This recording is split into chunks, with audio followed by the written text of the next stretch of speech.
that's not surprising. Like now that you say that, like that, like it is wild, but like that's really like that's duh. Why? It's Who such would? a Well, of course racket, they do. dude. Like, Of course they I need fucking to do find that. I need to find a legal racket that I could like sleep at night about. You know, like something like I need to there's exploit. dude. Something. There's people who have houses built off the backs of just sending these kids to rehab, like with pools and jacuzzis. It's like, fuck, man. I need to find my next come up. Yeah, and you got to think, like you said, there's probably a judge like in these counties who are probably like definitely in the pocket. He gets like, he gets a little bit of a kickback. Well, yeah, and taxpayer money. I mean, you need taxpayer money. You know, you get it's you send all these people to rehab. You know, it's just he gets that referral. He gets that referral fee, boy. Yeah, you know there's just a lot of there's a lot going on there, and I think that.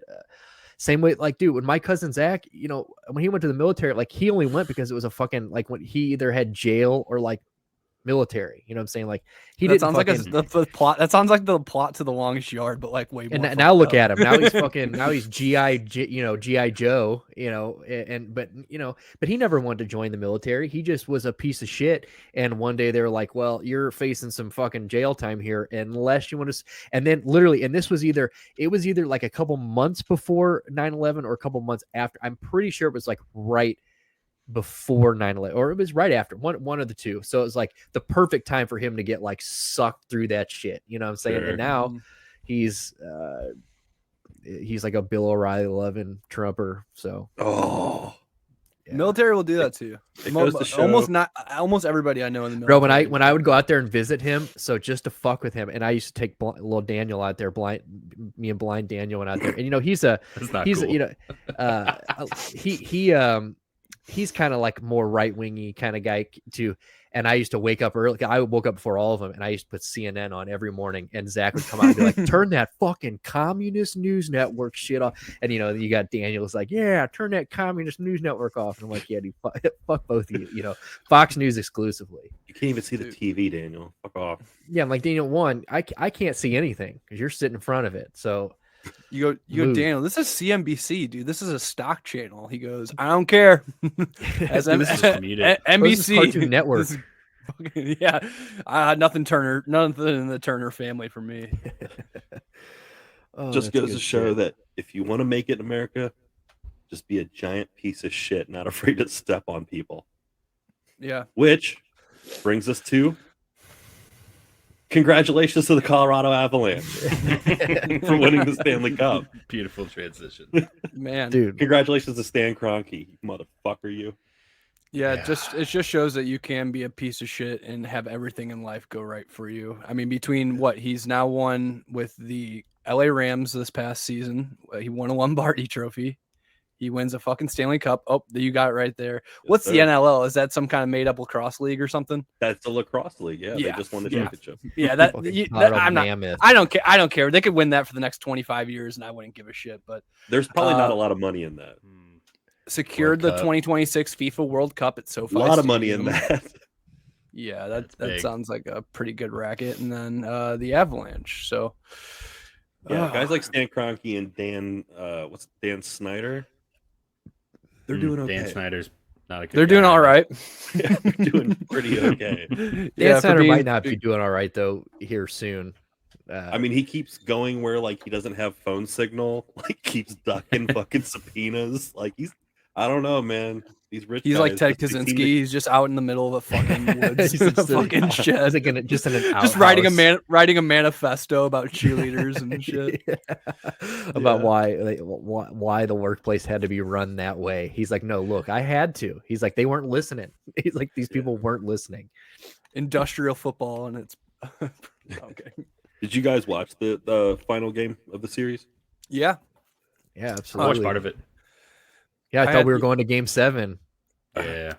You always have to at least watch the end of the game if you know that the cup's on the line. So that's kind of what I did. I tuned in to watch the Avalanche take the 2-1 lead, and then they just sat on their heels the whole third period. And really, I mean, I think it was like 2 minutes left. The Lightning had 2 shots on goal in the third period. They had their chances. I mean, their chances. Think about that. The cup's on the fucking line, boys. You're throwing everything that you have at them. You can only get 2 shots on fucking net. That's dude. Colorado, hate them as much as you want. I think team is definitely the best team in the NHL right now, and And probably will be for the considerable future. they're young and they came up the right way. I mean, it was a lot of talent that they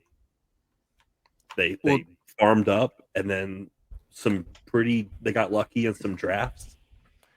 Did you guys hear that stat about Cale Makar? That was that he is the only player in NHL history to have won the Hobey Baker, which is the MVP for college hockey, the Conn Smythe, a Stanley Cup, and the Norris Trophy. And he's done all that before he's 23 years old. So, oh shit. Yeah, I mean, he's going to be a force to be reckoned with for a really long time, and the Blues are going to have to face him 5 or 6 times a year at least for the next 20 years. Yeah. And speaking of the Blues, I think that it really, I mean, considering we were one of the teams that took 2 games from Avalanche in our series, I think it says a lot about how good we actually were this year. They really dismantled Tampa, and I mean, I think one of us called it. I don't remember who. It might have been used to. That called Colorado. Was it? Did any of us call Colorado, or did we all go Tampa? I think we all went. I Tampa. said 7 games. I think we all wanted them to lose so bad that we were just like, couldn't bring myself. Nobody actually, picked it. Like the 5 stages of grief. The first one's denial. Well, yeah, and exactly. I think, and then like, dude, who would have thought that Colorado was ever going to be able to lock down Tampa? I mean, that was like what we said that was going to be their weakness, is they don't have fucking defense. They don't have a goal. Darcy Kemper sucks, and like Darcy Kemper didn't suck when it mattered, and their defense. Cale Makar is disgusting, and then like the whole team was just ridiculous. I mean, they were hungry. They tasted blood and they went after it. I mean, I don't think they repeat though. I know they're already the favorites, obviously. I mean, aren't they always? But like, I don't think that they're. I think Tampa Bay might run it back, man. Dude, I think so too. Who is better than them? I mean, especially in the regular season. Like, well, they did look at their injuries. They Braden Point wasn't there. Like there was a lot of they're missing some folks. So I would not be surprised if Colorado repeats though. My favorite stat also was that Corey Perry's played in 3 straight Stanley Cups and lost first ever 3 straight. Yeah. Wow. Yeah, first ever. I saw brutal. that picture of somebody clipped a photo of all 3 of them like right after the time expired, and it's just like hello darkness, my old friend. Like, dude, that's so sad. And Corey Perry is like, but he's got a cup, so it's not nearly as sad as who did he get? Anaheim back in the day? Yeah. He's been in the league 20 fucking years, right? Yeah, exactly. Yeah. So I mean, it would be more sad if it happened to a guy that was like, never had a cup and was a long veteran that everybody, loved and respected. But it's Corey Perry, and I mean, shit. He should just be lucky. He should just feel lucky he's been on 3 Stanley Cup contending teams. So yeah, he's not quite the Buffalo Bills. I saw obviously I see that Husso leaving is a big talk right now, and like everyone's saying that he's most likely gone. But then I read the other day that like he really likes being here, and he really likes the connection he built with Jordan. Like, so like, is this something that are we gonna try to finagle both these dudes to bring? I mean, I don't know if we should bring both of them back. Honestly, like I don't know if we should. How much money do we have going into this offseason? We got a hot hand in the farm system right now playing out there in Springfield. I was gonna say that kid is. Hofer. What about that kid? Yeah, Hofer. Yeah. I mean, like, so do we let? Because Bennington still.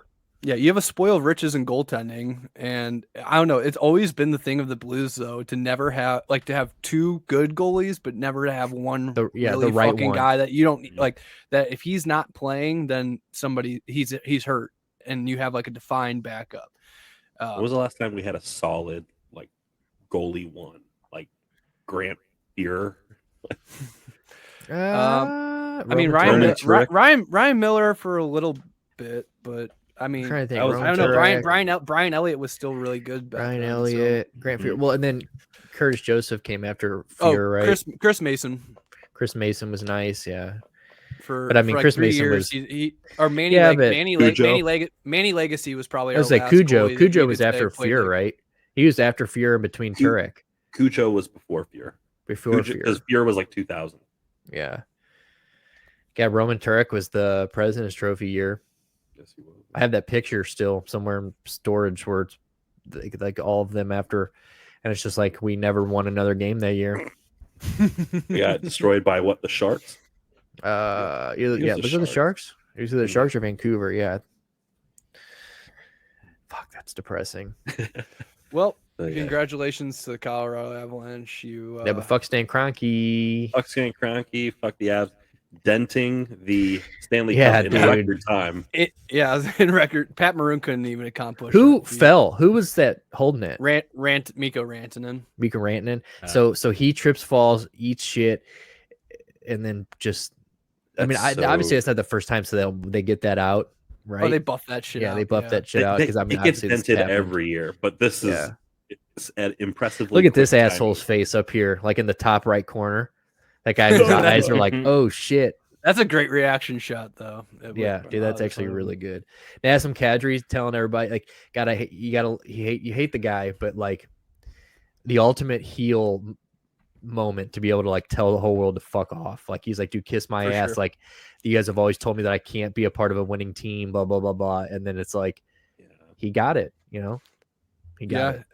It's so funny seeing all the former Maple Leafs win Stanley Cups. Yeah, you know? Just like meanwhile, Toronto's literally just like stacked, and they just can't get it right. First round.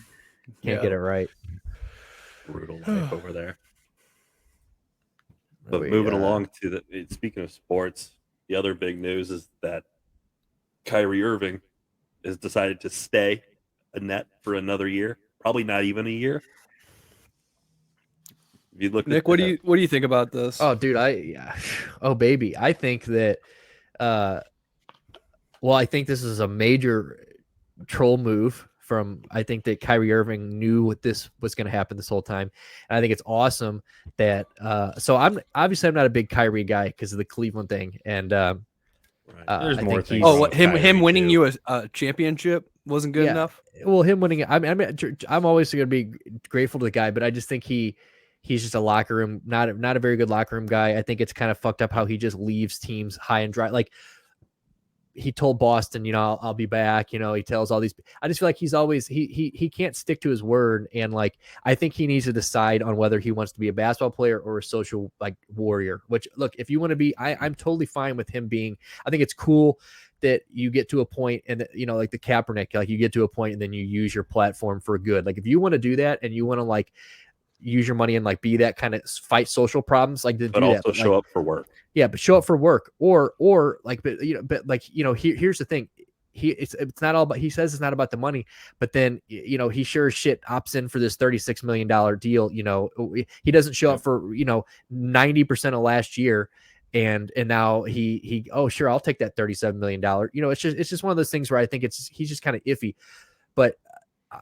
I think it's amazing the troll job he pulled on. Like, look at like Woj, these type of, when free agency happens or anything, like any of these type of like scenarios in basketball, you're always looking at Woj and like these certain names. He's got Woj and all these people saying, oh, Brooklyn's ready to lose him and KD. They're both gone. Kyrie is most likely going to the Lakers. Everyone thinks this. Woj is saying this. He's reporting this. Meanwhile, he's sitting in a room with Shams, who telling him what he's really going to do, and then he drops this. I mean, Shams the one that drops this article that says like this is what he's doing. He's opting back in. So it's like he's telling all these ESPN guys and like the mainstream guys like one thing, getting them all to like go out there and kind of like show their hand, and then he's like, joke's on you. This is actually what I'm doing. Everyone's reporting like, oh, here he is. He's leaving another team. He's going to leave another team in the dust. They pulled that quote that was like, he just said, oh, I'm never leaving Kevin Durant or whatever he said. And people like, he's doing it again. And then he opts in. Him taking the money is a big deal. And kind of like I said, it's kind of like okay, Kyrie, you're obviously about the money, but it's also like a kind of like a big fuck you to like everyone who thought he was just going to jump ship and go like, I think it's it says a lot that he opted back in. I heard that it's actually easier for the team to trade him now that he's signed.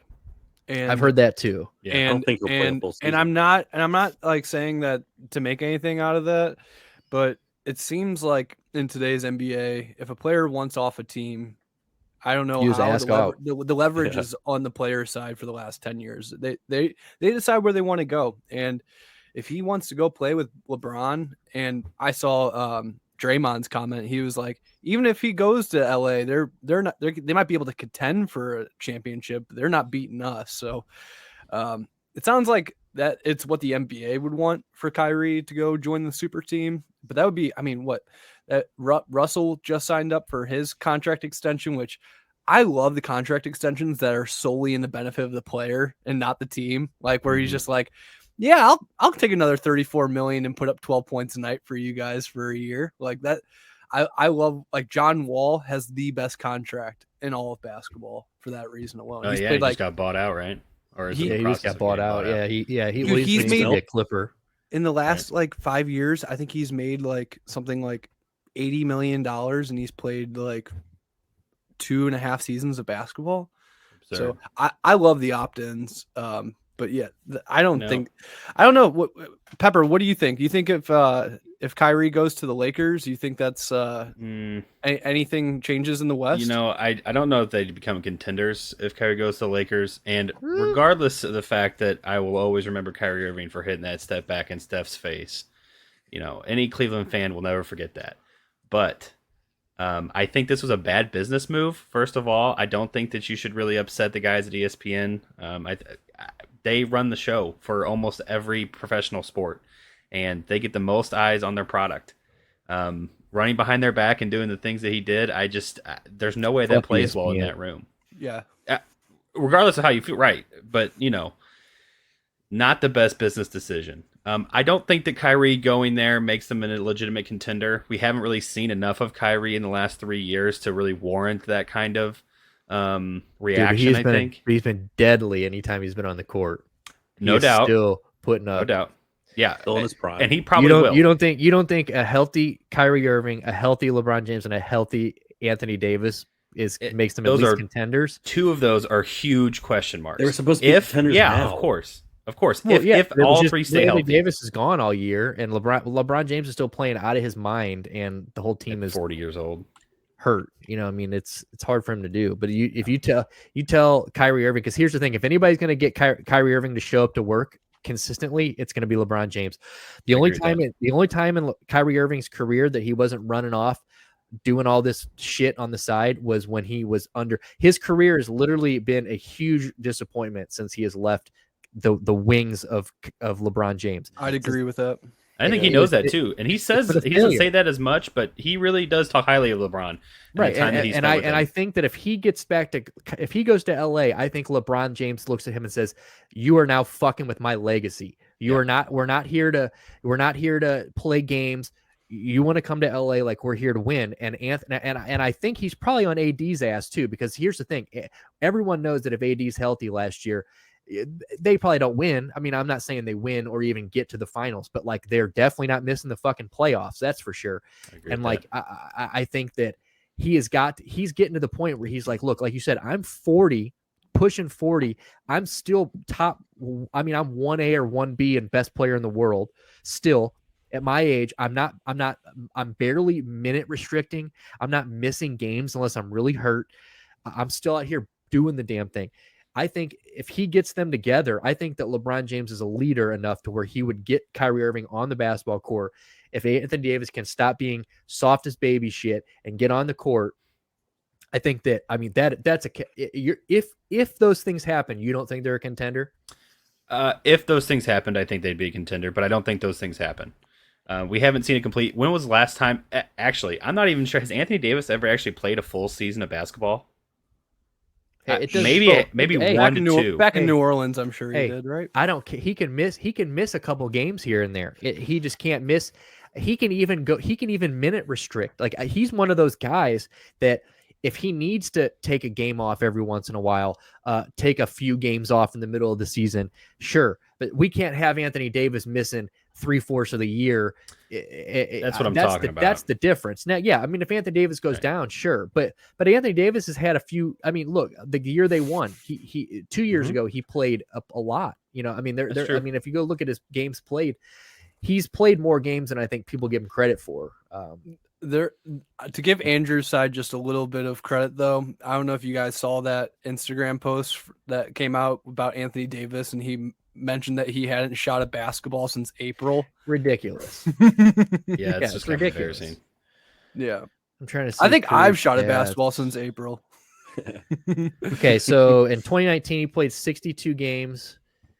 2018 Oh, that's 56. actually So okay. 62 in 2019, 36, and then 40. So yeah, so obviously, he's been hurt the last 2 years, but the championship year, he 62 So games. he did play. Okay.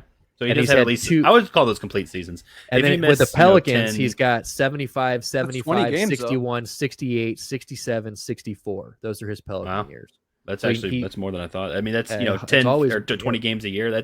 I consider that a complete season, I think. right. I mean, exactly. And I think they can afford to let Anthony Davis miss 10 to 15 games a year. I think that him and Kyrie Irving are good enough to. You're telling me that like if they're playing Orlando or something, or one of these other, just a team or on back-to-backs, maybe don't let Anthony Davis play back-to-backs. He only plays game 1, doesn't play game 2, or vice versa. Whatever. What do you think they'd have to give up for Kyrie? That's where I'm the thing is where it's easier to get rid of Kyrie now with the trade, but it's still harder for the Lakers now because they can't afford $36 million. That's the problem. Right. Like he was gonna have to sign that $6 million tender or whatever that thing is for him to play. So it's harder for the Lakers now to get him. So I think now at this point there's still talks, or like it's not dead or whatever, but I think the way the NBA does it, it's like it has to be a third team involved to take off some of that cap and stuff like that. Because that's actually my favorite part about the NBA is the three-way trade. 3-team trades. Yeah. Love that. I love that. Like, this trade doesn't work. It's so chaotic. Yeah, it's so chaotic. Just I wish more leagues just did three-team trades. Let me get somebody. OKC's like, hold on, I got 100 picks. let us get in on this. Yeah, maybe the Lakers do take a page out of the fucking Rams playbook and just trade their future for immediate success. And I don't know. Talking about not us having a salary cap. Jesus Christ, how the fuck do the Rams keep signing people? I mean, do they just sign somebody to a max deal every 12 hours? They have the same accountant as the Saints, dude. Just fucking figuring out fucking loopholes and shit, pulling the wool over Roger Goodell's eyes, dude. Actually, if I'm not mistaken, they do the same thing that the Browns are doing now with the contracts. Where they backload them as opposed to front loading them, and then that kind of negates the cap hit for that player for a couple of years, which is actually genius. Because and how many times do people actually finish contracts in the NFL? It's very rare, actually. You know how fucky it is though when you see Taysom Hill getting like a cap hit of like $15 million a year. You know some shady shit's going down. Yeah, well, the good thing is if I'm glad the Browns are good at reworking these fucking contracts, because at some point we're gonna need some money to pay half a jackass's salary here when we offload him, because I think at this point it's pretty inevitable that Baker Mayfield, whenever we get rid of Baker, we're gonna have to $8-9 mil let them eat. I would be happy with $8 or $9 mil. Yeah, how much if we keep it less than 15, I think I'd be agreeable. I was gonna say, because I think we owe him 19. 19. So I mean, if we got off the hook at 8 or 9, I think that's a pretty good move. What is Baker's current term and what's his salary? What are remaining on the contract that he's on right now? One last year on that rookie last year option. It's a rookie year. Yep. Yeah, and 18 mil, a little bit north of it. You know, I'm pretty sure all guaranteed. That number sounds low to me for one sole reason. Is because I know that the first round picks in the NFL are guaranteed like a contract and a certain amount of money, and I'm almost positive Aiden Hutchinson was like almost at $30 million, which it's only been like after the TV deal. Oh yeah, gotcha. Yeah, I think he was a little bit before that. So, so that probably does make sense. Then 19 million for Baker back. What was that draft? 2019 draft? 2020 draft? No, Baker's been in the league for 18, three years. 2018, right? Yeah, 2018. Yeah. Wow, he's been in the league for a bit. Yeah, he's been in there a minute, and that's you see now people are starting to do the shit where each team every day you wake up now it's like him to Seattle's heating up, and then it's him to Carolina's heating up, and then like you see today they put up the leak of the Baker in Seattle jersey or whatever. Somebody leaked the picture. Blues people's minds. I mean, people couldn't comprehend it. Like, and then people were like, "Dude, it's fake," and people were like, "No." Like, if you go to Browns Twitter right now, or you like go to like Browns Bleacher Report and just click the community tab, there are still people at 6:43 Central Time arguing whether that is a real leak or like this had, which I mean, I guess there is a slim chance. Yeah, that, I doubt it. I think there's somebody behind the scenes that come on, you know what I'm is saying? just trying to play the puppet master and Dude. trying to get people stirred up and excited. Shopping. That's like the best part about Twitter, though, is like somebody will just do one mock-up of like him in a fucking jersey, and it's just like all these rumors spawn from some dude who spent 20 minutes on Photoshop cutting off like Drew Lock's head and putting it on a practice jersey with Baker That's Mayfield. Geno Smith's body. You know what I'm saying? Yeah, Like, it's like not the dude's even- got black literally arms, dude. And they're always great, you know. Why is They that always do a dude's good job. jaw crooked? Like that guy's jaw is still crooked. They're like, oh shit. Yeah, the best is like when they don't even like fuck with the number; they just leave it. Like I remember it was like they did the Marcus Mariota mock-up. I swear they had a number 2 Matt Ryan jersey on his mock-up because they were just had like a guy with like his arm back. I swear. Like Mariota got tall. Did you see Matt Ryan? So like, I kind of want to. I thought about this today when I was reading. Now that you say Matt Ryan, I kind of want to compare this today. What I was reading about Freddie Freeman in baseball. Matt Ryan, I guess recently was just talking about how like if they would have never even mentioned Deshaun Watson, like he 100% would still be in Atlanta. He's like, I don't even like when you hear him talk. I did not hear this story. So he basically told them, like he did an interview. I think it was with Pat McAfee or somebody where he was like, if they had not pursued Deshaun Watson, like I would have more like they basically burnt the bridge with Deshaun Watson. And so like, how far did the Falcons get along with Deshaun Watson? Did they bring him in for like interviews or something? Well, That's where two. This is the first time hearing about this. Yeah, so we were the last 2. So it came down to us and Cleveland and Atlanta. And they basically and we were out. We were out. They had people in Atlanta like basically were expecting him to pick them. And then like, you know, when he made the last minute switch to Cleveland, everybody's like, holy shit. So everyone was when the Cleveland got cut, everyone was like, okay, he's going to that's where he's going. And so after all this happens, they can't go. It's kind of like the Baker situation. You know, you miss out on Deshaun. You can't just go back to Matt Ryan and be like, sorry, and we'd love to bring it back. But Freddie, but you hear Matt Freeman or Matt Ryan talk and you're like, you can almost tell like he doesn't really want to be in Indianapolis. Like, it's like he rather would have just stayed. And then I read this shit with Freddie Freeman today where it's like, he just has he just plays in Atlanta for the first time since this trade. He's like crying on the bench. See him and Chipper. I saw him and Chipper. Did you see that video, the picture of the whole team standing on the railing and he's sitting on the bench by himself? And then it comes out today that he fires his agent and basically says that he doesn't like how negotiations went. I mean, basically says like I should have never left Atlanta, and like I don't want to be in LA. Like that's so easy to say when you sign like $1 billion contract. Yeah, now. Like, it's like, oh man, playing in LA, it's $230 million. I really wish I could be here, guys. It's like, come on. Atlanta is a cool city though, for what it's worth. I do really, really enjoy. It is a nice city. It gets hot in the summer, but Atlanta, the traffic is. I've never sat in worse traffic. So. But also, if Deshaun Watson had signed with the Falcons, Clowney said that he would be there too. He would be there too, right? He would have followed him. Yeah, that's what I'm saying. Like, people believe in Deshaun. That much is true. Javian Klein's like, if he goes to Atlanta, I'll give him a massage. I don't give a shit, dude. Yeah, I hope we hear by Friday what happens with all this. So the first day, I want to know, but I don't. The first day of the what was an arbitration today? Was that what it was? Like it's an arbitration between the league and the NFLPA to decide how long of a suspension it's going to be for Deshaun. So you guys are thinking we're going to hear something by Friday, and yes. So depending on how long this goes, I mean, notoriously the weekend before 4th of July, that's like the NFL does their news dump going into the 3-day weekend. Of all the bad shit. Just I hope it gets lost in the ether of the internet. Right. And you've got, they're arguing in front of Sue Robinson. And you've got the NFLPA who is arguing 0 games like that. They're coming into this. So basically, I just love the polar sides. Like one's like a season and the like 5 seasons. And that's kind of exactly. That's how you got to do it. It's like when you come to the table and you've got the NFL saying like, we're pushing for this indefinite year, you have to come with 0. And I think, I mean, like I said, I have no idea how this is going to go. Stuart and I were talking about this earlier. I do think it's kind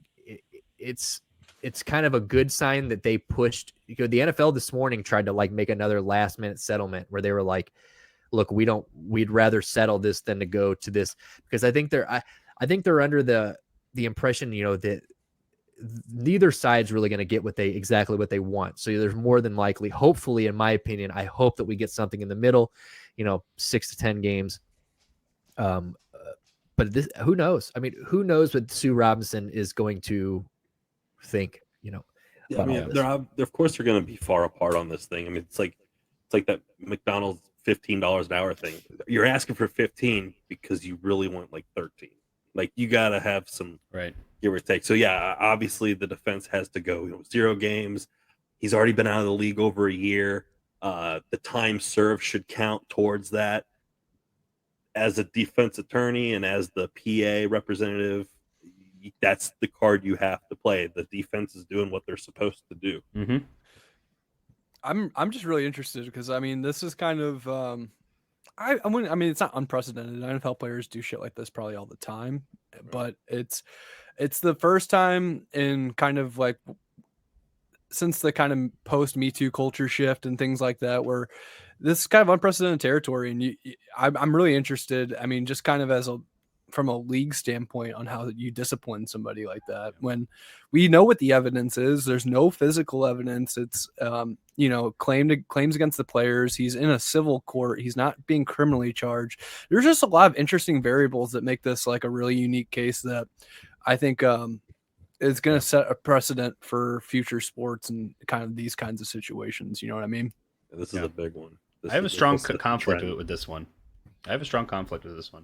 I feel like on one hand, the Browns fan in me wants, obviously I prefer 0 games as a Browns fan. But I also think that as a Browns fan, it scares me because of how murky this is, like you just mentioned, Jack. There's so many details in this case that get overlooked, I think. The situation with Houston and what role they had to play in this.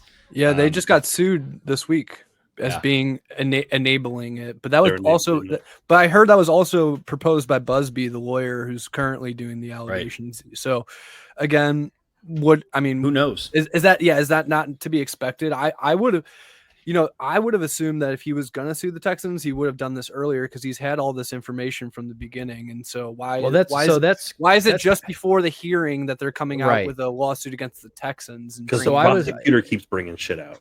Yeah, well, I was reading too. I listened to a law podcast today too, about kind of this situation, and they were saying that Busby, his entire argument, everything he's done has been very timed out very well and very meticulously planned. Poorly, if you really think about it, because I said, shouldn't he have been doing this before? I mean, I get what you're saying. Sorry. Right. I mean, definitely for sure, but also at the same time, that is going to be a long process. It's not like that's going to be resolved tomorrow. So why not bring it up the day before all this happens and fresh in the mind of everybody, put pressure on the league, all this type of stuff. But I mean, like I said, the headlines.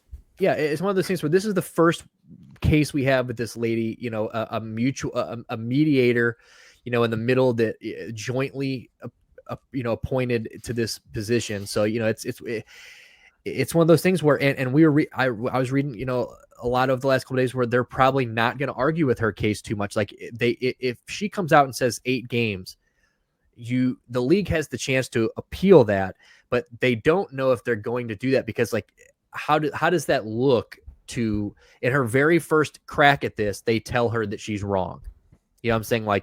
That you step on her, it looks very bad that we voted to put her here. The league thought, but in her very first crack at this, we're going to undermine her and step on toes. It just kind of doesn't. So I think that hopefully whatever we get, it's final, but I mean, I don't know. I mean, if it's a year, I hope he appeals, obviously, because I still think that he's more than likely going to get a year right off the bat, and it has to be pled down, which I think it will be pled down. I don't think there's any way he serves a year, in my opinion, but because again, if he serves 2 years, this time served, which everybody's arguing oh, well, he got paid.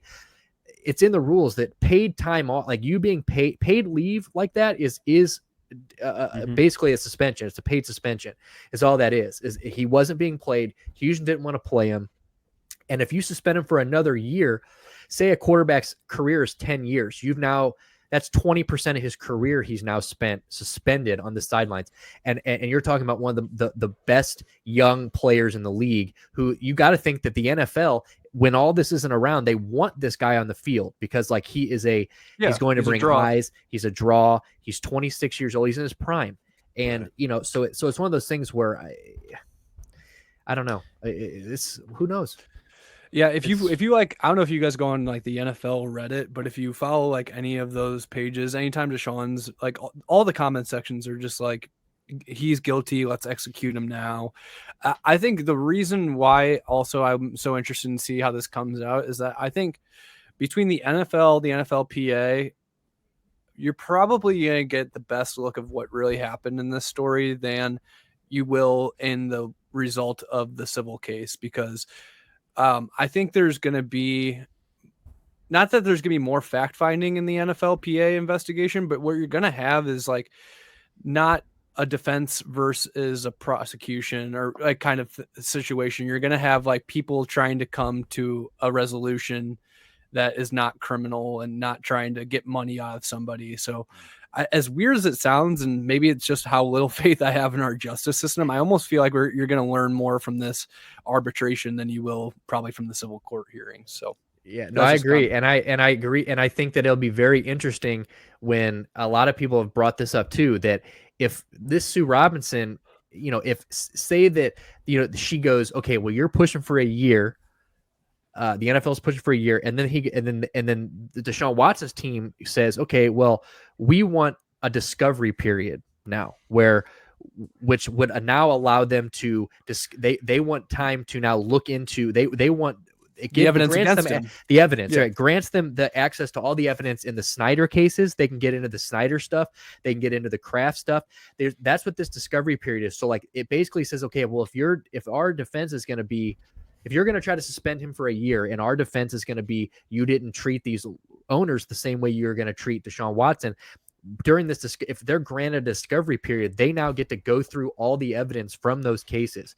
And and from what I understand is obviously the league doesn't want that. They can't have it. It cannot happen. It cannot happen. Yeah, I don't think it's going to happen. So they made that clear that like, I think wasn't Dan Snyder or somebody who was like, if this shit goes down, like I'm bringing you all fucking with me, kind of. Right. House of Cards. Cards. He's been saying it in private to people. Right. And they have said that like this discovery period is like a really, like it's a plausible thing. Like if this is his defense, they're more than likely going to give him this chance to like, and that's where you start seeing, because here's the thing, the settlement part of this, you can settle at any point. So like if 5 minutes before she makes a ruling, if they're sitting out in the fucking lobby talking and they strike a deal, that deal is now, they can do that.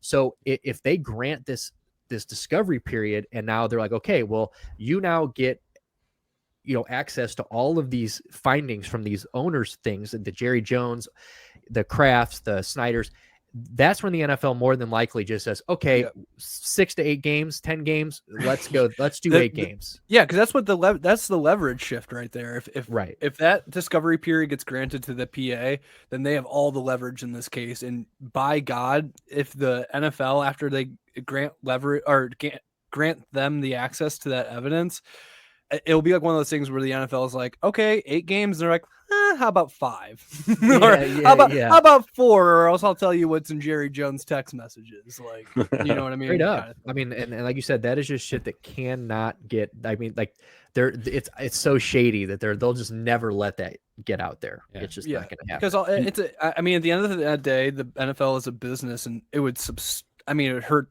individual teams obviously more than others, but like the league itself, it's the biggest money racket in the fucking sports industry in America. So no doubt about it. If any of this kind of shit was bringing negative attention and stuff like that, you could kind of expect maybe the news. And I mean, they're owned by Disney and Fox and all that shit now. It's like that shit's gonna get swept under the rug, even if they do. So and the last thing they want is John Gruden back on a stand. I want him in the broadcast. At least names. give us him back in the broadcast booth, or at least put him back in Corona commercials. Like at least put him back in in Hooters commercials. Or I don't even think Hooters will hire him back. I mean, and like every racist white guy goes to Hooters. You know what I'm saying? Like it's like he could be the spokesperson for that. Like, you know, dude, they're boycotting Hooters right now because of the Gruden shit. Well, you know what would be interesting, I think, is that if you had a situation where Sue comes back and she gives you a very low penalty for Deshaun, like let's say 3 to 4 games, the league now has a decision, right? They can either accept that or they can be the SJW winners of the year by saying, no, we don't think that's enough punishment for this. And can you imagine the uproar that would happen if the NFL of all professional sports, the NFL came out and said, no, we do not agree with that. We think that he should be punished. And you know what the worst loophole about it all is if they do that. So here's the worst part. Yep. So if she doesn't suspend him at all, so if she comes out and says there is no wrongdoing here, he gets no games, there is no wrongdoing, the NFL can't appeal that. It's dead. It's over. It's final. Yeah. Final. But if any suspension is handed down, 1 game, fucking 2 quarters, 10 games, they now can appeal. The NFL can appeal. Do you know who that appeal goes to? Roger Goodell. So classy. So that's the thing. Who's protecting the boys? Yeah. So basically, if Sue Robinson comes out and says 3 games, 4 games, the NFL can go, we don't know about that. And then the NFL case that appeal just goes right. So basically, Sue Robinson is like that. Like she's the start to I guess like a fix to all of this, but she's really just like a fucking door stopper. Like it's like right. to Roger Goodell's office. Now they're saying the chances of them doing that are still low, like I said, because like Pepper's saying the uproar and like you're basically coming out and like telling us that like she is incompetent in her very first fucking chance at this. And that's just a bad look. But when it comes down to it, the reality is that if they do appeal it, every appeal just goes right back to Roger Goodell. So it's literally just a loophole. That. Right. They care more about that than can't he also just put Deshaun on the commissioner's list? I'm not sure how that works. So I read that if that was going to happen, that would have happened already. Okay. I read that like he wouldn't have been in training camp. He wouldn't have been, if they really thought that this guy was going to be like, again, indefinitely suspended, he would have been commissioned, he would have been on that list and he would have never been at OTAs. He wouldn't probably never been, he's been with the team like a free man this whole time. It's like, so I think that it's kind of weird how this is all kind of gone. Like he's not really had to stay away from them. He's been practicing with them, and then today everybody's like, oh, they're going to go out and get Baker after all this happens. Baker, it's like, it's one of those things like, well, look, if we thought Baker was a even somewhat of an option, we wouldn't have been alienating him, so that's, get him out of the equation, but I think that, I don't know. This is wild. I'm excited to see Friday. I'm ready for Friday. I hope that's when we get it. I'm ready to see big old beefy Brisket taking some snaps for the Cleveland Browns. I'm excited, dude. I loved him since Indy. Loved him since Indy, man. He had a couple good games. Yeah, he did. He comes in. He's a really great backup quarterback, I think. I don't know that he has what it takes to be a starter, obviously, but as far as backups go, I bet he's in the top 4th. Hey, what if we go get Jimmy now? Now I'm okay with it. I've heard people suggest that Jimmy G might. I mean, he just got the 49ers to an NFC championship. I mean, yeah, he's not a great quarterback, but I didn't want him to be the answer. Right. I didn't want him to be like on a 1 year to fill the gap until Deshaun. Yeah, I think that's 100%. Double digits. Games. I mean, it'd be worth it for the Browns to do that, but I think a lot of things have to happen before something like that could happen. So I agree. Yeah, I think. And also, would Jimmy G want to work for the Browns and knowing he's done after this? Like, there's no chance because I don't think Deshaun spends more than 1 year off.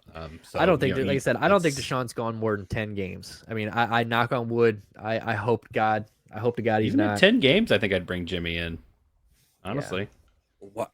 No, it's gonna cost you like what, $18 million, you'll pay like what, 1.4 You're per gonna game. pay 12 for Baker to get out of here. You might as well pay 16 for a quarterback that'll play for you. Yeah, it's a lot of dead cap though. I don't want a quarterback that Martellus Bennett just called a bitch, and then Julian Edelman agreed with him. Did you guys read about that? Yeah, I also know that Jimmy Garoppolo has like a 12-inch pipe, so I think he's pretty solid. he fucks porn stars in the offseason. He seems like. So why would he lie? If he says that Jimmy G's a bitch, then Jimmy G's a bitch. I don't want him on my team. Julian Edelman's fucking annoying. Yeah, that dude. He like dresses like he's like 23 years old from California. With he dresses like Ryan Sheckler. And he comes out with these stupid ass videos on Instagram every couple of days, basically just finding a different way to suck Tom Brady's dick from the back. And that's the other thing. Like, dude, crawl out of his ass, right, please. Yeah. Like, I'm not going to talk shit on the Bennetts. I love the Bennett bros. My favorite thing was he did Julian Edelman did an interview on Part of My Take, and like you could definitely tell like it was like last year, I guess he retired before last season, and so he was just talking and he was just like, you could tell just by listening to him, he was like, God, I fucking wish I was with Gronk and Tom Brady in Tampa. Like he sounded like it was like an ex-girlfriend that he was like not over yet. That he was just like, Julian? Like, yeah, it's good to. He was like, yeah, it's good to see them doing well. I'm really happy for them. You know, they seem to have found a place where they can. And it's just like the whole time you're thinking like, dude, this dude's like one fucking bad Instagram comment away from fucking just diving off the deep end. Was this when they grilled him for that Father's Day post when he shoehorned his own abs into it? Like, happy birthday to my old man, but also like check out the fucking load, ladies. What a fuck boy! look at these cum gutters, babies. Just pulls up his shirt. Yeah, dude, fuck Julian Edelman. You'll never be Wes Welker, okay? Even when Wes Welker had the fucking concussion helmet on. Remember when Wes Welker was rocking the concussion helmet at the end of his career, like the space helmet? Dude, I honestly, like when I think about any of those dudes, it's like him, Danny Amendola, like all those white wide receivers for the Patriots. I just like Wes Welker. I just have no concept. I just know that they were all like a white wide receiver, but if you try to like have me put what era they were in, Chris Hogan. It's like, yeah, Chris. It's a factory of white dudes that Bill Belichick has. Has there ever been an outside white receiver? Chris Collinsworth, I think, was right. But I mean, like, was there ever like other than Chris Collinsworth, a white dude that burns? Like an outside wide receiver, a white boy that ran? Because I feel like I said, they're always slot guys, small slot guys. Hunter Renfrow. Chris Collinsworth. Hunter Renfrow, I feel like, is a slot guy though. Like he's just a route running. Sure. That's why they call him the slot machine. Yeah, I fucking even Cooper Kupp, who is smaller, still runs a lot of slot based routes. Right. I mean, he runs some fades though. He does. Yeah, he does. But he burns dudes. But I mean, has there ever been like a tall, like, I mean, Chris Collinsworth was that guy, right? Like he was a tall, lanky fucking. That's who comes to my mind. A tall outside white receiver. It's dead, just like white, like cornerbacks. It's just literally extinct. Jason Sehorn left, and it's been empty since. Fuck. That's what I'm gonna look into that for next week. Next week, I'm gonna come back and I'm gonna see. I'm gonna see if I can spend a week finding any. Just even like he took like a couple snaps. Jordy Nelson. Jordy Nelson is guy. Yes, he was. That's a couple Hail Marys in his career. That's a good one. Jordy Nelson and Jordy Nelson looked like he was high on dope all the time. Like he always had his eyes like super closed all the time, and he always looked like a farmer. Like he literally looked like he just got off a John Deere tractor. Always. And Steve Largent. I don't know if you guys know who Steve Largent is. I sure do. Yeah. Played for the Seahawks. Had some good years there. Definitely a stud. But short list for sure of guys that did not play the slot role. That's wild. There's fun stuff going on right now. Yeah, well, I mean, if we're gonna stay on football, I mean, if we're gonna do football, I mean, I guess we have to talk about two fucking aging pieces of shit trying to box each other. I mean, like, why is this a thing? So, I want to know if AP is gonna bring the switch. So, like, is AP bringing the switch? Like, is he gonna walk to the ring with a switch, or AP only beats children? Le'Veon Bell's gonna work his ass.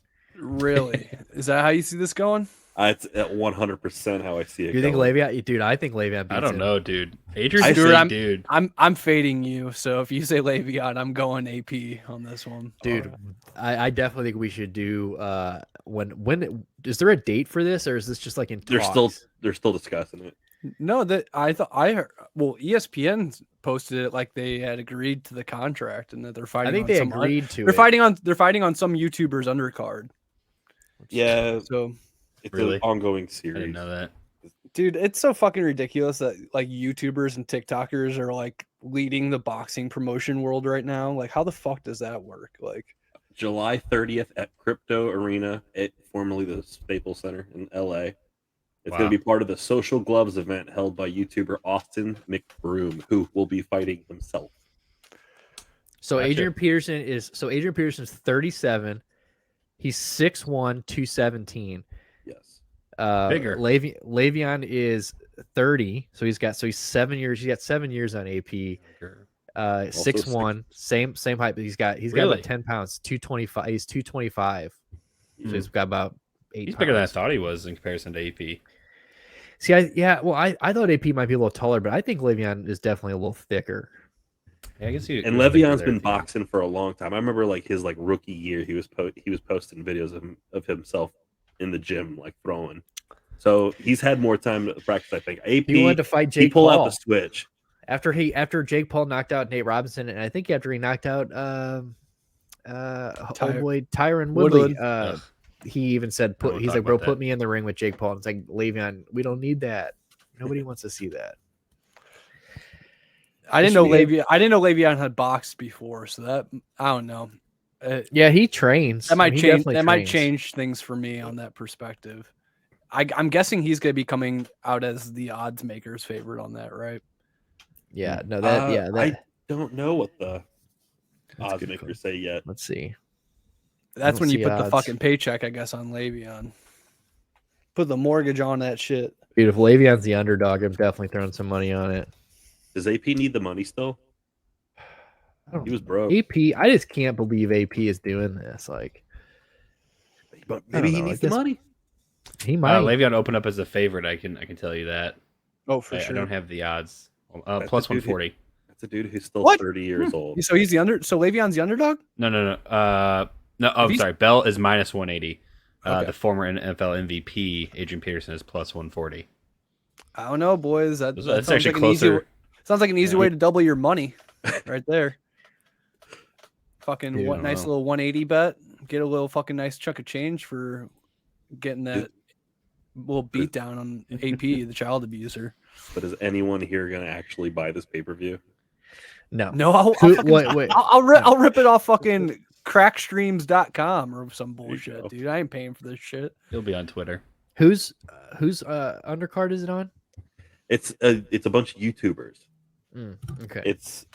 And I don't even know who these YouTubers are. Yeah, no, I've seen that they've been doing that, but I don't know any of them either. I didn't know if it was like, because obviously I know Jake Paul's got a new card that he just with what's his face, Tommy Fury. I heard Tommy Fury's not allowed to come to the United States. I saw that, some fucking visa issues, and God, can we get this going? Like, this fight's been teased for a year and a half now. Yeah, like, dude, just get in there and do it. Like, Tommy Fury's not great either, but can we just get this over with, please? I want to see Jake Paul fight Anderson Silva. That's who I want to see. Bro, is that even people have been talking about that or something? Yeah, Anderson Silva boxes now, and he's just been knocking dudes out. He's fucking Anderson Silva. Yeah. Why the hell would the Paul brother get in the fucking ring with that guy? It's like because that's what everyone's down like UFC champs. So everyone's that's the fight that's the fight to book. That's it. Absolutely. Yeah, like he's and like Anderson's doing like that same like striking, but like with the bot, like, it's nasty. Dude, and, he has that nasty head movement where like he would like nobody can fucking hit him, except for Chris Weidman after he does it too many times, but still. Yeah, and I look at Chris Weidman. Isn't he fighting? I don't know. I think he's got a fight in this UFC pay-per-view, if I'm not mistaken, coming up. Chris Weidman, has it been a year or so since he snapped his leg in half? I feel like it's been I'll do the research. Yeah, the UFC this weekend's gonna be wild. Yeah, we got into that card last time we were talking, right? Yeah, or that's the gonna be good. time before that. Yeah. What do you want to do? You want to do this day in history? Why not? Okay. Why not? It's like in this day in history we had. Is this the biggest moment in wrestling history of the last post Hulk Hogan slamming Andre the Giant? Is this the biggest moment in like pop culture history? Mankind being thrown off Hell in a Cell by the Undertaker. Everybody understands this, like the significance of the moment. Everybody has seen it. Everyone knows the by God, he's dead. He's broken in half. It's a meme. This is June 28th, 1998. For everybody out there who is wondering, this is June 1998. This is in Pittsburgh, Pennsylvania, at the Civic Arena, Hell in a Cell. King of the Ring. Yeah, it was King of the Ring, wasn't it? Yeah, King of the Rings used to be so fucking good. Dude, King of the Rings were the shit. What happened to that shit? King of the Rings were where Austin 316 was born? Yes, it was. Hit the 316 promo. He beat Nick Roberts, 95. Yeah. I mean, the Undertaker and Mankind match made the meme that's like, please don't let this distract you from the fact that in 1998, the Undertaker threw Mankind off Hell in a Cell and plummeted 16 feet through an announcer's table.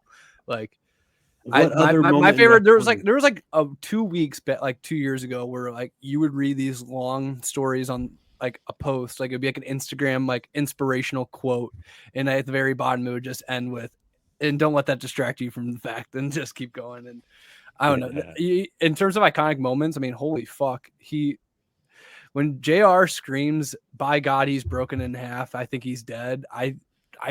Part of me, I mean, I know wrestling's still real to me, damn it, but I think there was truth in JR's voice. I think he actually might have thought he was dead, and especially the. Oh yeah, a lot of people don't talk about. He went through the cage again after that.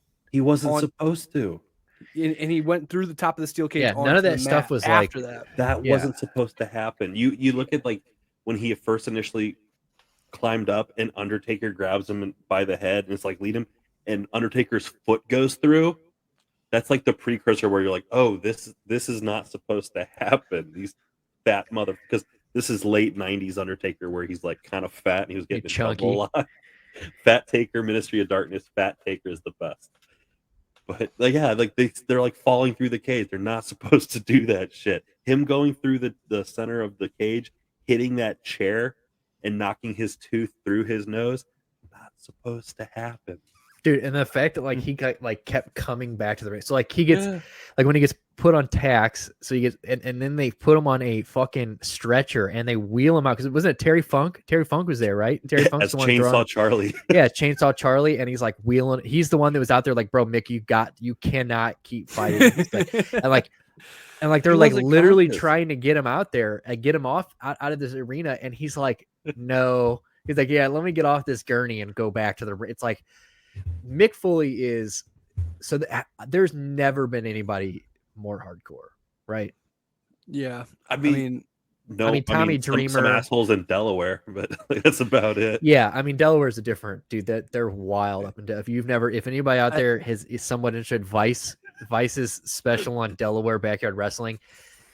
Seriously, it will change your outlook. I don't know, man. If you're asking me, Mick really doesn't hold a fucking torch to the Juggalo wrestling I've seen in my day. Now that's hardcore wrestling, right? Yeah, well, and nobody's more hardcore than Mae Young getting thrown off of the side of the stage. She gets power bombed by Bubba Ray Dudley. Yeah, power bombed.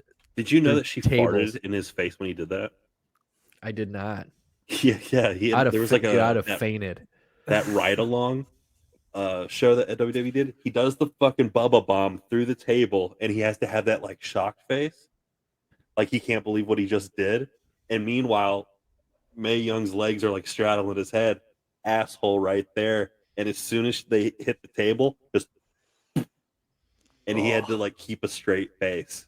But Mae Young just dusted him. And you know that shit was rancid. Like it's like one of those like she tried to hold it in, but like her old ass body just couldn't do it anymore. Old lady, that was a slipper. Part. She told him, she goes, "I want you to power bomb me like one of the boys," and he's like, "That's gonna be easy because you fart like a man." Like Jesus Christ, man, that shit fucking like a billy goat. You know what I'm saying? Like Jesus Christ. Yeah, I mean, it has to be. It has to be like that's one of those moments where, like, if you didn't, even if you don't watch wrestling, like, especially in the '90s, like, if you were alive at that point, like, if you're a '90s kid and like you grew up, like, you remember that. Like, I feel like that's one of those moment. Because like the Undertaker is one of those people that, like, even for our our non-wrestling watching foursome over here, our guy below you, who he knows who the Undertaker is. I mean, do. everyone in Actually, the world I've knows. seen this video you're talking about. I've seen those memes. So for once, I actually know. Interesting. Dude, the Undertaker getting thrown off the Undertaker throwing Mick Foley off the cage, Mankind off the cage is one of. I mean, dude, it's kind of fucked up that because then Undertaker he just retired recently, or not retired, but got inducted right into the Hall of Fame. Did he? Like again, or because somebody didn't he just spoke, and I know that I read that like people were kind of disappointed that he didn't give Mick Foley, or maybe it was like but like he didn't really talk about Mick as much as like he didn't really bring that match up too much, which is kind of weird. Like it's like I know the Undertaker's been involved in a lot, but I would say that that's up there for him as well. Probably because Mick has been talking all kinds of shit on Glenn Jacobs. Has he? Well, Glenn Jacobs. Oh, they've been going to war on Twitter, dude. Mick is like, I can't believe my friend is a right-wing asshole. Like, yeah. He's in Tennessee. He's a mayor in a shithole town in Tennessee. Like, of course he's gonna have some bad ideas. Yeah, he's over in Knoxville, I think. That's a pretty big. That's a pretty big town in Tennessee. That's crazy. It's a suburb of. Oh, it's a suburb of it. I was gonna say because Knoxville's fucking. And Tennessee doesn't have that many big towns, but Knoxville's one of them. And I was like, holy shit, that's like Schwarzenegger in fucking California for Kane to be able to get that mayorship, man. Yeah, it's not Knoxville proper. It's like Knoxville Township or some shit like that. Got you. Yeah, I was reading about injuries that he had gotten, and so So Mick Foley suffered a concussion, a dislocated jaw and shoulder, bruised ribs, internal bleeding, puncture wounds, and several knocked out teeth. Yeah, the one in his nose. And he was trying to he was doing that smiling in the turnbuckle. And he was trying to shove he had that hole up here, and he was trying to put his tongue through the hole for the camera just to freak people out. He's so badass. When he's been in a couple of them. Like he had his ear ripped off in Germany. But I mean, as far as like Mick Foley and like Hell in a Cell, like because this was his first one, right? And then because then he had the one with didn't he have one with Triple H with Cactus Jack, or like didn't he have one with Randy Orton? Wasn't the Randy Orton Hell in a Cell years later that like kind of he like made Randy, he kind of like put Randy over, as like the legend killer. There was one with Edge, but like this was like kind of like the start of that, right? Was this the first one? This is what set the precedent. You set the bar high, so anytime like Mick would go back to the cage, it meant something. And it was crazy that like none of it, usually when you set the bar like that, the things after that are usually kind of a letdown, and like none of those Hell in the Cells afterwards were letdown. They were all like legendary in their own right. And like I said, the Randy Orton one, like when he kind of like put Randy Orton over as the legend killer in that whole run, like that was, I mean, that's an amazing match in itself. That's Taker too. Yeah. Yeah. It's, when Taker took Triple H and he took Shawn Michaels, and it always meant something because of the gravitas of that first one. They set the bar real high on that first one. Everybody else just had to try to live up to it. And it's like 1988. Like Shawn Michaels in a ladder match. Like if Shawn Michaels takes it to a ladder match, it means something because he tore the house down with Razor Ramon one time in the very first ladder match. Yeah, God, I fucking love wrestling so much. Dude, 98, like we're like things were about to change. We were like right on the cusp of like a switch. You know what I'm saying? Like it was 1998 June. I mean, like I guess what we had like 1 year left of like a year and a half left of the Attitude Era, and then we went into Ruthless Aggression. So it was like, do kids still talk about wrestling like at like the bus stop or on the school bus? Fuck no, dude. No, there's no way. I don't think. No, because I remember it was like the Monday Night Wars were red hot, and you would get on the school bus, and one kid's like, Hulk Hogan said he's running for president. and Macho Man said that he's gonna, kill Hulk Hogan. All these rumors that you're just all these rumors you hear at the bus stop of just shit that's not even fucking real. Like, yeah, my dad knows Hulk Hogan. They're like best friends. You're like, whoa, really? Holy shit. I miss the pre-internet days, dude. There was limited amounts of shit to watch, and everybody was watching the same shit, kind of like what you were getting at. Like, everybody knew, because what else were you watching on a Monday night, So there were 20 channels. Now back in the day.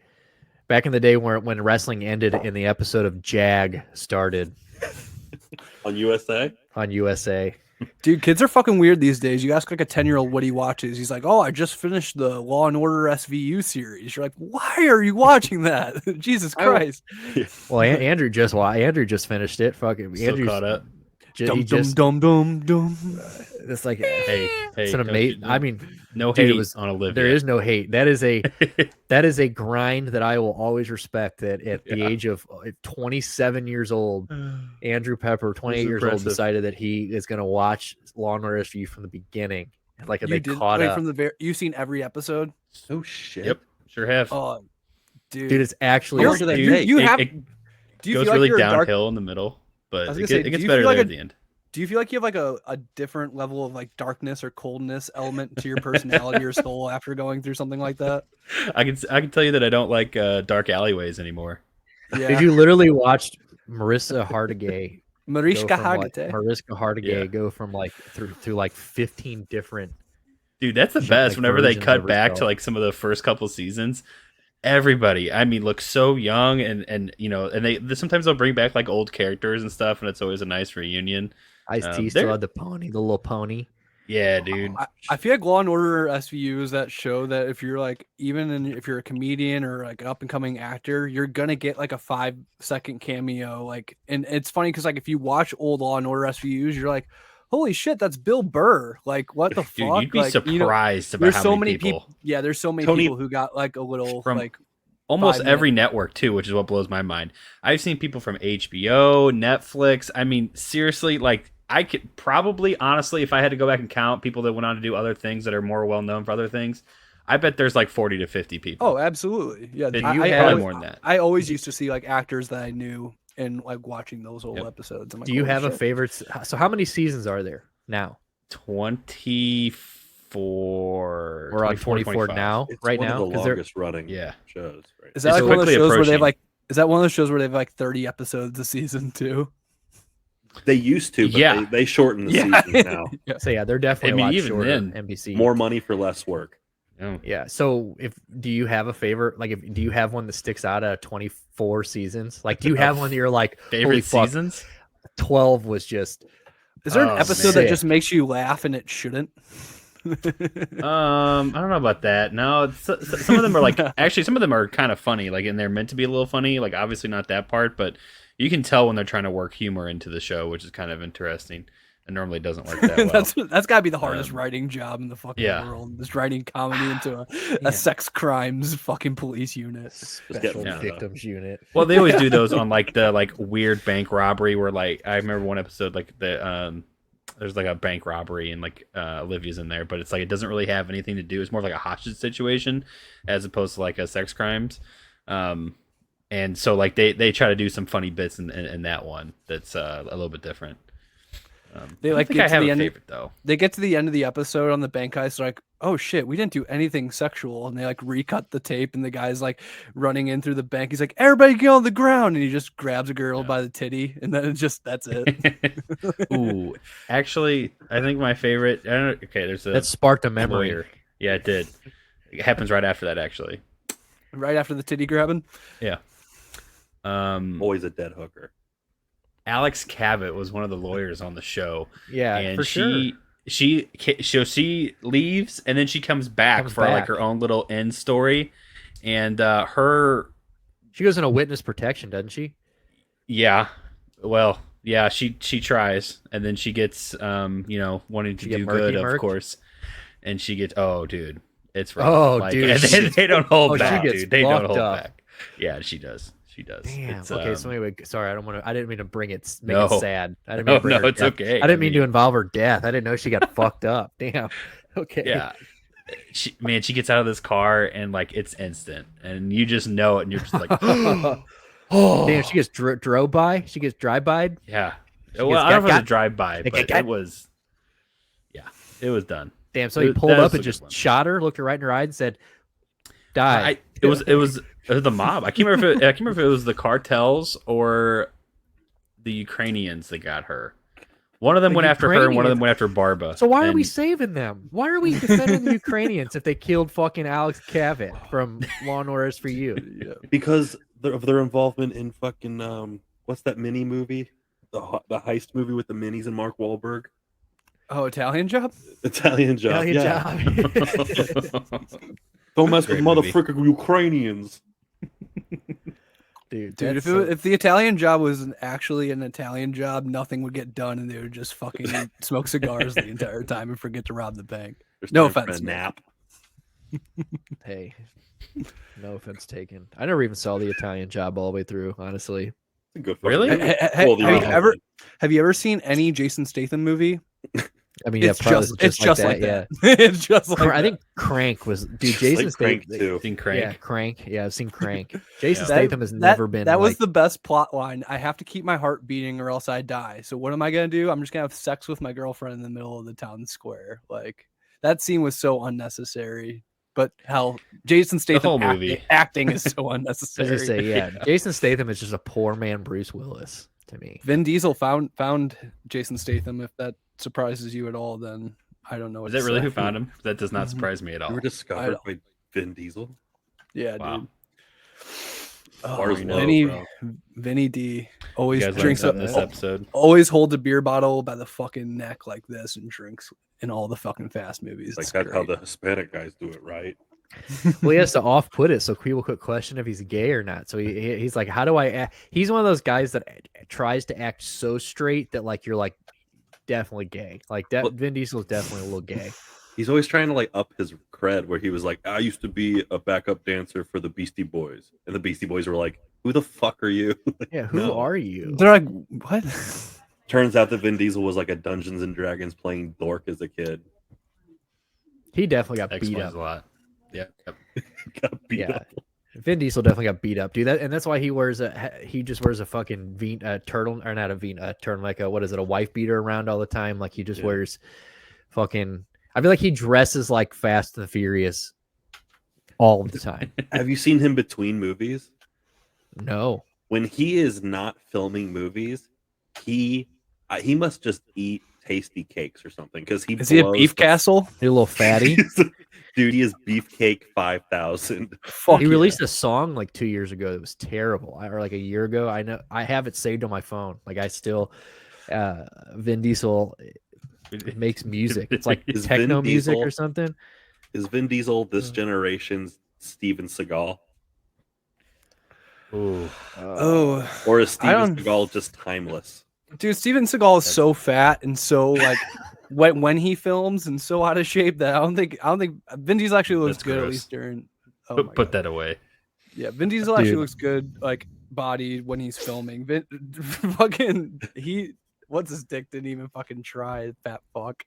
Those Steven Seagal movies have some of the best fucking dialogue in the entire world. My favorite is I'm gonna take you to the bank, Senator Trent. The blood bank. Like the stupidest fucking line. Worse than Taken. Yeah, that's another guy that I never really watch a lot of his movies either. Steven Seagal. Yeah, I mean, I've seen some Steven Seagal, but the only way to properly enjoy a Steven Seagal movie is to be absolutely blitzed out of your mind and just fucking laugh, because it's like it's not supposed to be a comedy, but it is because of how bad the acting is and everything. Well, he doesn't live in America, right? Didn't he like left America? His film company's Russian owned. I think we talked about this a weeks ago, right? Yeah, we definitely talked about this because I learned that he was a big Russian movie star that I didn't know about. So the only people that'll give him money to fund his shitty movies. Dude, Putin's gonna put him on the fucking front lines next week, dude. They're resorting to that now, dude. They've taken some heavy casualties. Low. Yeah, he's like He's like their final fucking option, and they're gonna send in Steven Seagal and just fucking let things. I mean, honestly, if Russia did send in Steven Seagal, I think that helps their chances. I mean, after every movie I've watched, I mean, if you convince them like Tropic Thunder style, like, we're shooting the movie, but you just give them a real gun, and you're like, shoot them, and action. Oh my god! Fun fact: they actually did default, Russia, on their loan for the first time in 50 years, 100 years or something. Yeah. Well, let's see the fallout of that. That sucks, man. I own a lot of property in Russia. What have you guys found out? I was like really like way too deeply invested in Russia, and this was just like tearing me apart. I don't think we'd be doing this. Honestly, I think you'd be in a hole somewhere. Bad publicity. Yeah. I'm just some Russian. I'm a Russian oligarch, and you guys are just finding out now. Did you guys? Dude, that would be kind of that would. Well, that would say that's what would get us noticed. I mean, if that's what blew us up, that'd be tight. Like if we were like the one that knew, like we had like one communist. There's three of us and a communist. I vote no. Pepper's gonna kill me through the screen, man. His red hot American blood just wouldn't even fucking take that joke. He's just like, fuck it. No Russian. He's closing his blinds just to make sure nobody in his. I mean, if anybody on his street even heard that you were joking about being Russian. Oh, the red scare is going on in his part of Canada. It's like it's 1984. They are still like in they still have like their bomb shelters and shit. They're teaching kids duck and cover underneath. Yeah, the ducking covers. Yeah. Your school desk will protect you from a nuclear bomb, kids. Yeah, get under your desk.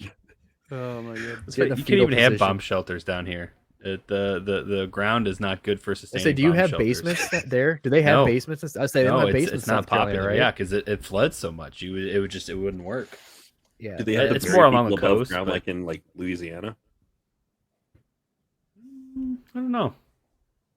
Because in Louisiana, like all the graves are above ground because the water comes up and it'll like the dead will rise. I think closer to the coast, it's more like that. But I think over here, it's just flat on the earth. Good question, Joe. Just methy. Yeah. This is Southern Facts with Andrew. Facts of the Geological facts about the South. Yeah. Thanks, Dr. Mason Dixon. I was talking to you guys earlier about the Alec Baldwin and Woody Allen interview. Did you guys watch any of that today? I didn't know, but I just I'd love to hear about it. Yeah, I know it's doozy. I know Woody Allen's like a. Is Alec Baldwin the one that just killed somebody? Yeah, he was the one. He shot the producer on the set with a prop gun that was actually loaded. Yeah. So is this like was this him like trying to save face? Like he's like, look, I know I'm a piece of shit, but Woody Allen is a real piece of shit. I wish he had gone that route, but he was very vocal about his support of Woody. He's been probably Woody Allen's most vocal supporter. I didn't know he had any. Like I thought it was just like a foregone thing that like Woody Allen's just a piece of shit. Woody Allen's still making movies. There are Hollywood actors. So Weinstein, Hollywood. So Harvey went down for the sin of everybody, basically. Yeah. And Roman Polanski's still making films too, and I'm sure Alec Baldwin is down with him too. Woody Allen's films are just quirky enough to let him get away with the fact that he's only having sex with 16-year-old girls. What is the last Woody Allen movie? He's got one that was just in the festival circuit just this past year. Wasn't Moonrise or Moonlight? I can't remember what. Moonrise Kingdom. Wasn't that's Wes Woody Anderson. Allen? Oh, I always get those two guys. They're movies mixed up. Hey, you're talking to a fucking Wes Anderson. You're talking to a Alamo Draft House fucking top tier level guy here. Okay, he's a member. Alamo Draft House is a very nice place to see a movie. I'm going there next weekend. Or actually, what are you seeing? Lightyear. Top Gun? Lightyear. Have you seen Top Gun yet? No. I'm not. Hey, your brother went and saw Top Gun last night. I know, for his birthday. Yeah, we were talking about it on the old IG. I told him, I was like, it's better than the original, and he's like, we'll see. And he just said, bro, He goes, it's just like, he goes, I haven't smiled like that in a movie in years. I said, old Tommy Wow. boy did it Still again. got it. Still got it. I'll have to wait until it comes out on like streaming or something. My wife just she wouldn't watch it. Alec Baldwin really put that girl in the danger zone, if you know what I mean. Jesus Christ. Dude. She did not know. She was riding. So what is he interviewing? Like, is he? Oh wow. What is he interviewing him for? Like, is this like Woody Allen just wrote a book or published a book of old articles and stories that he wrote for the New Yorker magazine back in the 60s, newer stuff that he's written. It's just a compilation of essays and stuff. And Alec Baldwin wanted to interview him and promote his new book and help him attract some readership. That's nice. I watched the entire thing, and it was hilarious watching two very old, out of touch Hollywood actors try to navigate the technology. Woody Allen, I think his feed cut out like 3 times, and you just kept seeing Alec Baldwin's anger rise each time until he got on the phone and like called Woody Allen's manager and told him to find the room in the house that had the best Wi-Fi signal to continue the interview. And then he remembered that he's not muted on stream. That's almost so good to be true.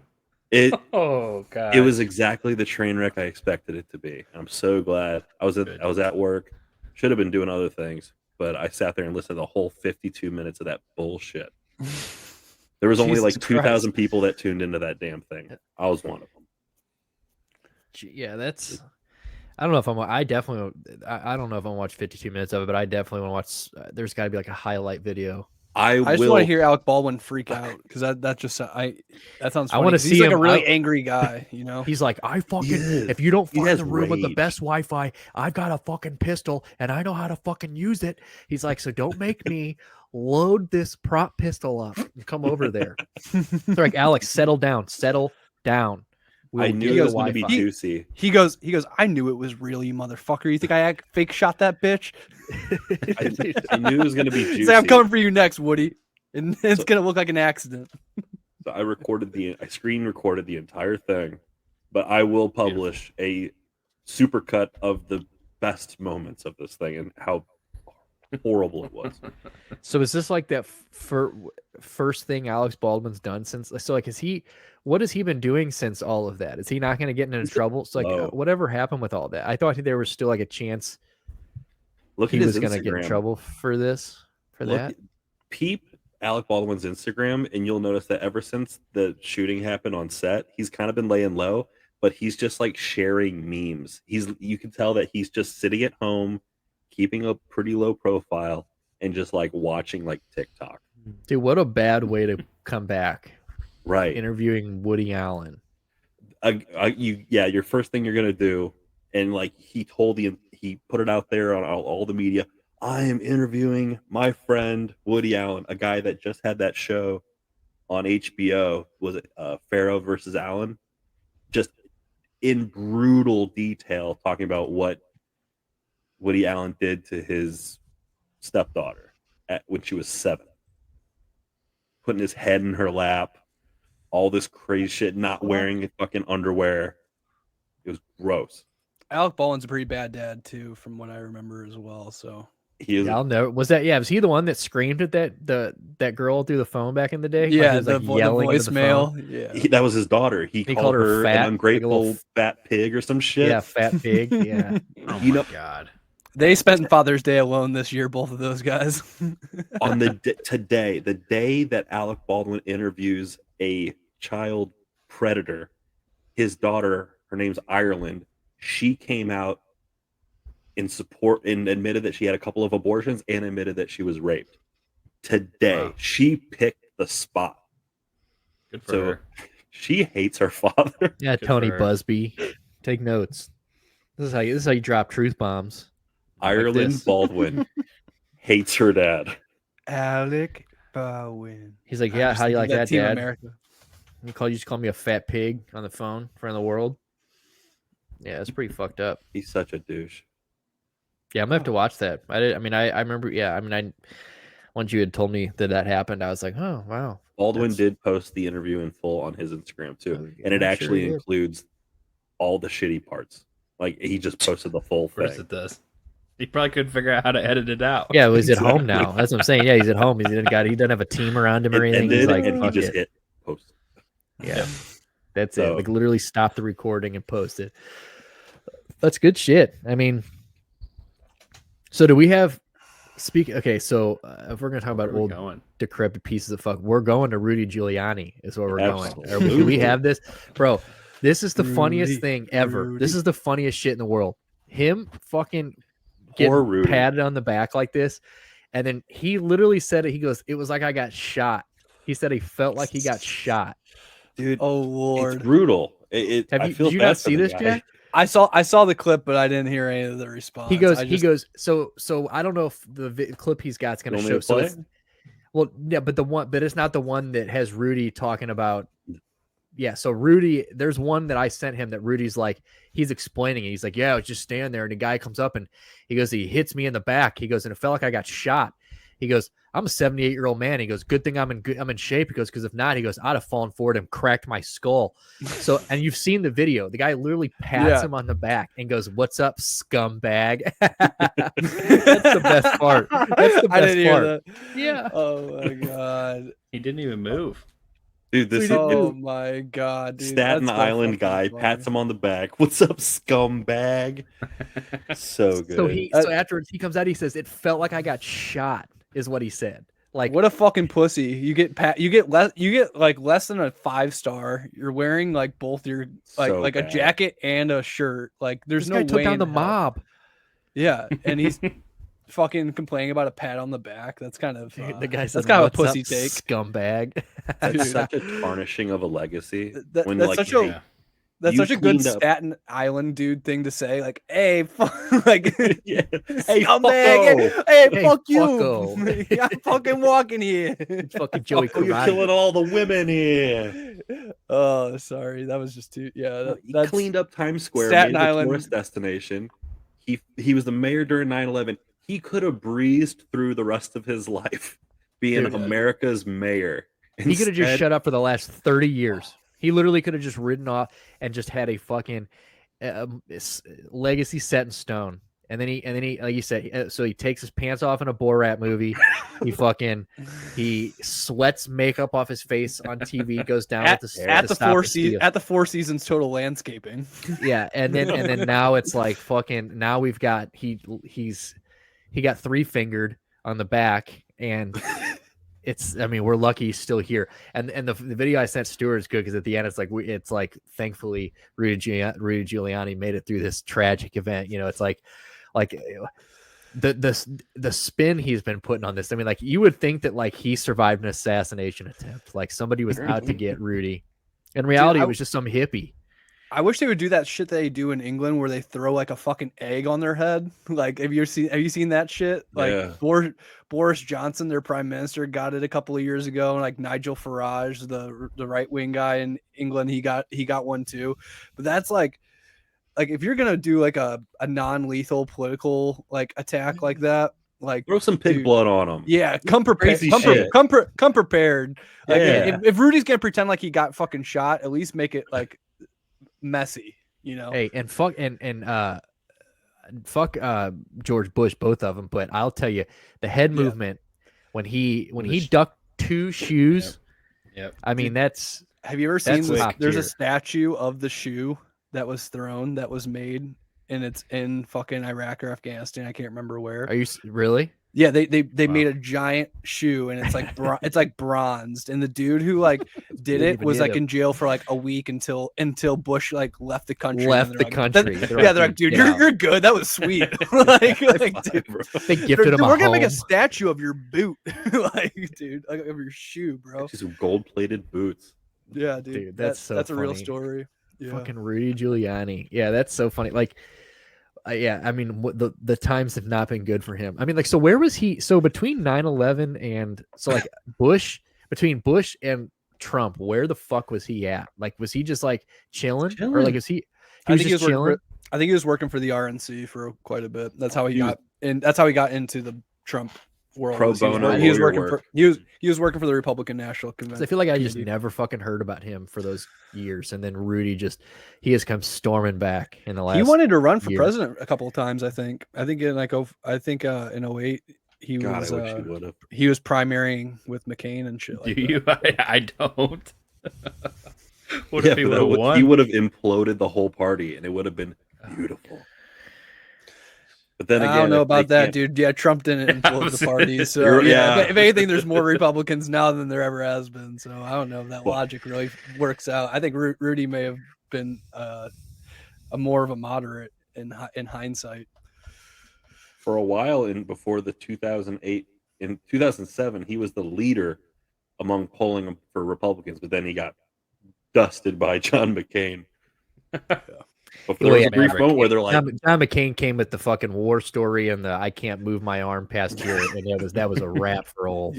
Rudy. You took down the mob. Good. You did that on U.S. soil. This motherfucker was held captive. It's like, here's the thing, like, I'm not a John McCain guy really either. Like, I've never was a John McCain guy. You know, I mean, I respect John McCain. Like, I don't. I mean, not like in different senses. I respect him. Like, I respect what he did in the past. Like, I mean, the war, being a criminal or a prisoner of war, that type of shit, and like being whatever. Sure. Like, but like, as far as a political figure, fuck John McCain. I mean, like, I was so happy when he lost, and I'm so glad that senile fuck didn't run the country. But bro, I mean, like, he was one of the dudes that he was like part of the guys that got us into Iraq and Afghanistan so heavy. So yeah, no, he would have won if he didn't have Sarah Palin running with him though. Yeah, no, she fucked that up for him. But I mean, the guy was still fucking. I don't think so, but. Guy's still got a pretty ridiculous story. I mean, like I said, once he told that to the, like, you know, and look what, like, when Trump started talking shit about him, you know, that was like when everybody was kind of like, oh, like, even I like my heroes not to get captured. Yeah, like even other people were kind of just like, God damn, like that was so genius though. That's like the one thing that Trump did that I was like, that's so fucking baller. Where you just walked into the room and went, okay, who's the one guy that everyone respects the most? John McCain, shut the fuck up. Like, there's a new king in town. And now, because you took down the highest peg, everyone below that will not fuck with you. He walks up to John. He's like, yeah, high five, big dog. He's like, not. Get the fuck out of my, get off my stage. Dude, it's so funny because John McCain was like, on his deathbed, he's like, by the way, make sure Trump does not come to my funeral. Like, it was like every other living president. And like, it was just like, for the love of God. Because, you know, if Trump would have been at that funeral, they would have been like wrapping up the eulogy. He's like, I got something I want to say. John McCain was a fucking loser. I'm glad he's in the ground. He's like, my funeral is going to be so much better than this. This is a really cheap funeral. Where'd you get, like, you know, not Trump a lot of people here. Yeah. This looks like a Hillary Clinton rally. That's what he would have been like.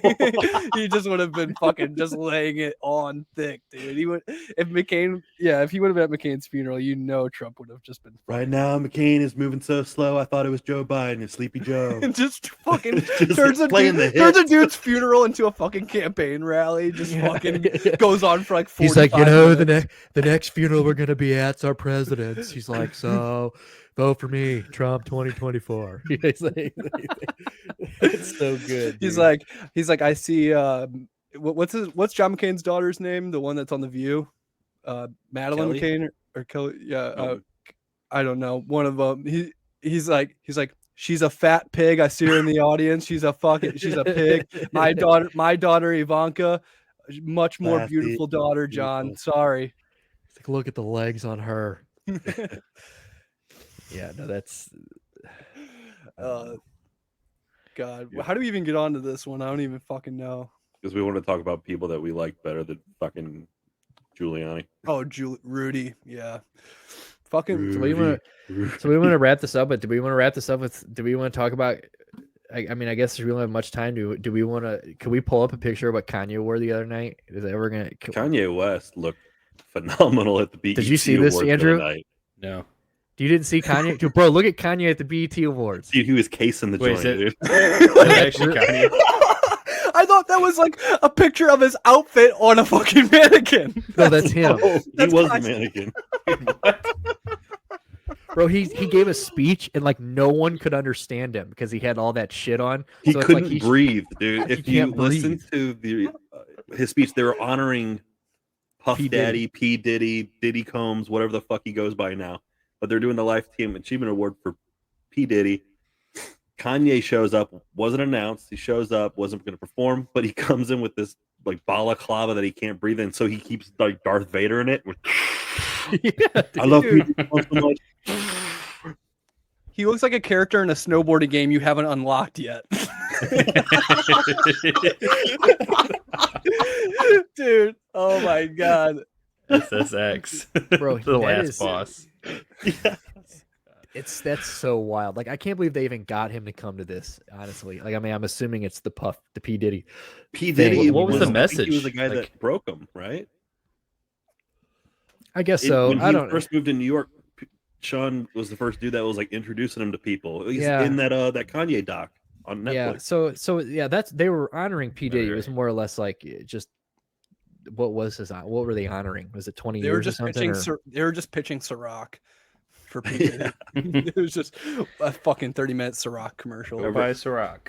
Kanye West did take, and by the way, the speech that he made is actually really good. It's the most intelligible that Kanye has sounded in years.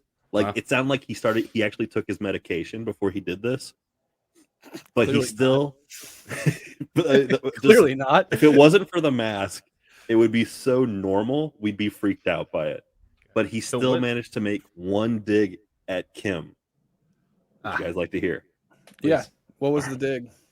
Here you go. I go to him for advice to this day. He inspires so many of my choices, so many of my life choices, my wife choices. And here we are. Thanks for that, Puff. He introduced him, he introduced Kim to him, I guess. Wow. Didn't know that. His life choices and his wife choices. Dude, which is wild because I was reading that they're like getting along and shit again too. Really? Because she just came out and said that she's having the best sex of her life with Pete Davidson. Yeah, but they're like taking like I think Classes? they're going to like the kids like sporting events and shit together, like traveling like in the same car and shit like that was what I was reading. Oh, maybe he is taking the meds. Step up. Yeah. So Pete Davidson actually had a funny bit about like all the rumors about him having like a huge dick and being really good at sex. He was like, yeah, so when me and Ariana Grande broke up, she was like basically like she went on like a fucking interview and said like, Pete and I, we didn't work out, but he's really well endowed and he's great in bed. And he was like, you have to understand that she did that. And it's so genius because every time a girl fucks me now, she's so disappointed. Like, she's like, I don't have this big dick. I'm not good at sex. He's like, she permanently for the future set me up for failure. He's like, it's a genius move, but I thought that was funny. But he probably is pretty hung. I mean, he's fucking Kim Kardashian, so part of it's Kim got to K, be true. Kate Beckinsale. I mean, he's Hall of Fame stick man. Yeah, he is Hall of Fame stick man for sure. God, he's just such an annoying fuck. My favorite thing from the Comedy cannot Central stand roast him. was like, Pete, I don't even know what race you are. You look like a new type of human being. He's like, you look like a human of the future. My favorite when he was on SNL with Dave Chappelle and he was playing Count Chocula. He's like, look at Pete Davidson's lips. You can't tell me that he's not black. America, look at them chocolatey lips.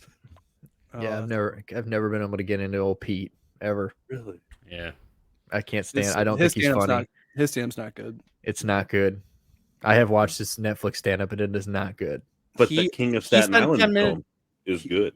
He spent 10 minutes bitching about Louis C.K. in a story that Louis C.K. was like, I don't even think this happened. Like, he got kind of like exaggerated it and made it like seem like Louis C.K. hated that he was smoking weed on the set of SNL. Like, I bet he's high. Yeah. Are you like tattling on him? Yeah, I know, and I know I brought this up last time, but I just finished those 4 episodes of the Matt Chain with Louis C.K. and God, it's so good. It's so That's good. like podcasting history, honestly. That's going to be like, people are going to watch that video like 25, 30 years from now. I really Dude, it's just so perfect. Like it's just a camera in a room. And those two guys are two of the funniest people on the planet. So and they just that's riff. a landmark podcast. Yeah. And what's his face is the Richard Nixon dream is the best. Oh my God. He just opens his arms and he runs into Richard Nixon's arms. He just runs into his arms. Oh What kid in the 70s, aside from Louis C.K., had a photo of Nixon taped to the wall near I love Stan Gillis was like, whoa, you do love Nixon. He's like, oh, too good. Oh, that was good. Well, I mean, fellas, are we at the end of the list? Is that the end of this? Are we there? We are. Yeah. Unless you want to talk about Lil Nas X getting snubbed at the BET Awards too. That dude had a chart-topping album, a couple big hits in the last 12 months. No noms.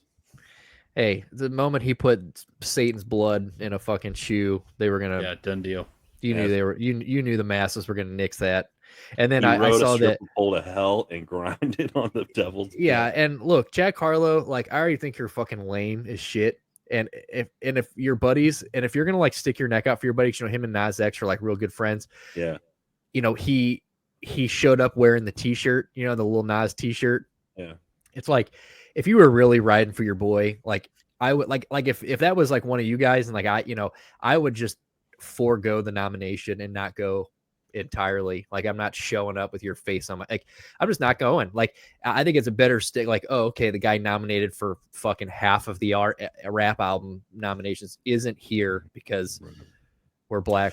Yeah, you could have just fucked him over and just been like, yeah, I'll be there, and then not shown up. That would have really put a fucking. That'd have been a really cool thing. But wearing a fucking like it's just kind of a weak ass way to show support. But I think it's like more than that one song. They did the Industry Baby song, which that song's goes hard. I don't like Jack Harlow's verse on it, but that song's catchy than a motherfucker. Yeah, I don't they know. only do that one song together? I think so. Yeah, I don't really listen to either one. I like Lil Nas has got some bangers, but I don't listen to him much. And Jack Harlow just gets on my fucking nerves. So he's corny as hell. Corny as hell. Like he just like the cool guy in high school, and he's like 30. He's Asher Roth. He's like he looks like he hangs out with high school girls. So yeah. Well, I guess that's it. I mean, anybody want to give anything out to the free world? You got any advice? Andrew, you got anything cute you want to say to the world? Dude, I don't think so. Let's ISO Andrew. Dude, parting words of wisdom. Give us some words of wisdom. You weren't here last week. We had a week off. Yeah, you had a week off, and then so you need to give these people some. Don't go to Texas in the summer. Or the winter. All right. Yeah, or the winter, right? Especially San Antonio. I've heard it's kind of dangerous right now. Wouldn't recommend it. Go to Texas in general. Texas. That has been pop culture rehab for the week. That's our Texit. That's our Texit. Have a great week, everybody. We'll see you next Wednesday. Kisses. Peace.